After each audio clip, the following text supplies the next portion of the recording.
Hey, what's up YouTube? My name is Michael, and in this series I want to teach you guys, or I suppose share with you the knowledge I'm learning about permaculture and waste management and how to effectively utilize the resources in our land, depending what that is.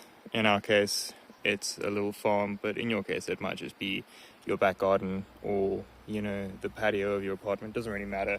The point is it's a mindset, and we want to figure out how we can best utilize waste products and change our mindset to see those as inputs. So what I'm doing at the moment here, as you can see, I'm busy collecting some grass because we cut the grass this week, and instead of just letting that lie around, grass is actually great for two reasons. One, we're going to use it for mulch, and I'll show you guys what mulch is.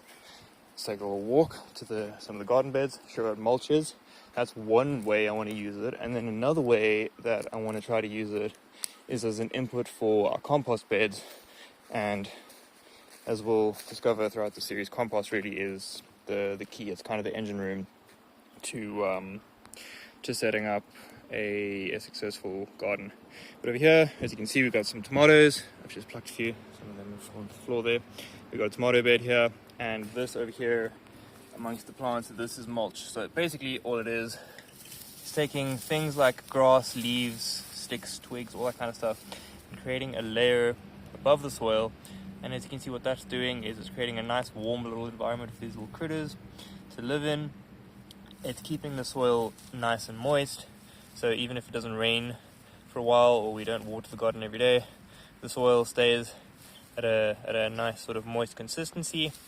And that's good for water management. It's good to keep these plants happy. What it's also going to do is help these plants that are on the ground. So like, for example, this lettuce over here, it's going to help that to not be attacked as much by bugs because they're not directly crawling on the ground.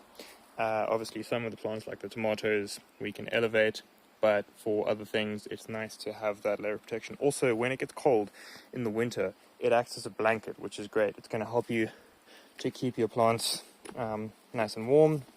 So while we're here, let me come around and show you. We harvested some squash and pumpkins a while ago. Probably should have taken those in. They look like they're getting kind of charred by the bugs. Kind of forgot about those.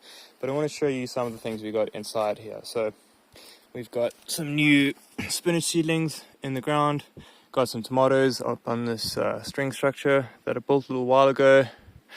We got a couple of cannabis plants over there. And I think I've also got, we got some lettuce over here.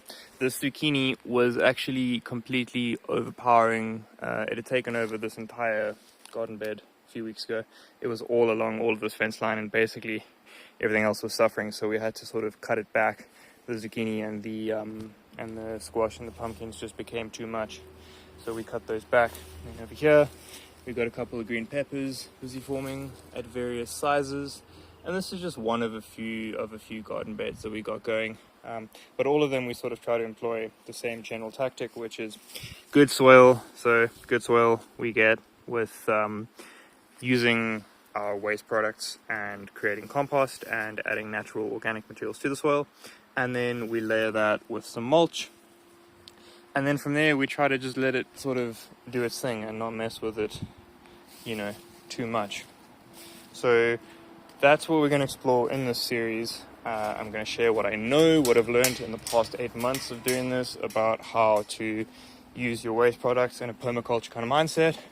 But I'm also going to share with you things that I'm learning, because obviously I don't know everything, and there's lots to learn. So I'm going to be exploring the wealth of knowledge on the internet, on YouTube, and if I figure out some cool tactics and some tricks that make sense, I'm going to share them with you guys. So hopefully you'll come along for the journey and see how we develop our garden.